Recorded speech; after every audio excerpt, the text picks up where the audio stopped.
with you in your future, obviously you're not retired now. You're still tearing it up in the ring. And obviously you've done a lot of training and promoting. If the NXT system takes off internationally like that and they came knocking, is that something you'd ever consider, because you'd have to travel a lot. And I know you said you still like travel, but international travel is a whole different beast. Is that something you would entertain going over to NXT Europe and every month or? If it that would that I don't want to say that's the best scenario, but man, it might be. Like that sounds great. I just did two taping, two different times. I went to NXT UK. Every one of them uh wanted to be pro wrestlers. And this isn't a knock against the people who were recruited. Mhm. Because I like a lot of those guys that were recruited. A lot of the ladies and men that were recruited have done really well. But the weirdo that it takes to want to be a pro wrestler, I like those people. And when they don't have the size and the natural look, athletic ability to be a pro wrestler, but they say, I don't care, I'm going to be a pro wrestler. That's who everybody in NXT UK and 205 Live, these were all guys who were wrestling for $0 at one point, and for a long time for a lot of those guys were wrestling for $50 or less. So I've got a soft spot for those types of people, and I love going to Europe. I really do, and my wife's never been. So heck, if you're telling me that we're on the plate, I would love that. Yeah. Very cool. And you brought up 205 Live. I'll be honest with you, I could probably do a full episode with you on 205 Live alone.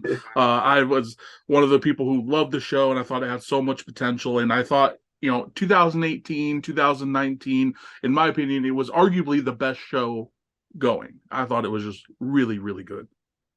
I mean, I would say it's that or NXT UK. Yeah. As far as the quality of wrestling, the guys in 205 Live were really good, really, really good wrestlers. That was a special time for cruiserweights. I think that's what gave so many people hope for, Triple H as, the guy. And, we don't need to talk about the ownership because who knows what's going on there. But, you had NXT, 205 Live, and NXT UK. You had the Cruiserweight Classic, which is another thing I'd love to talk to you about in the future.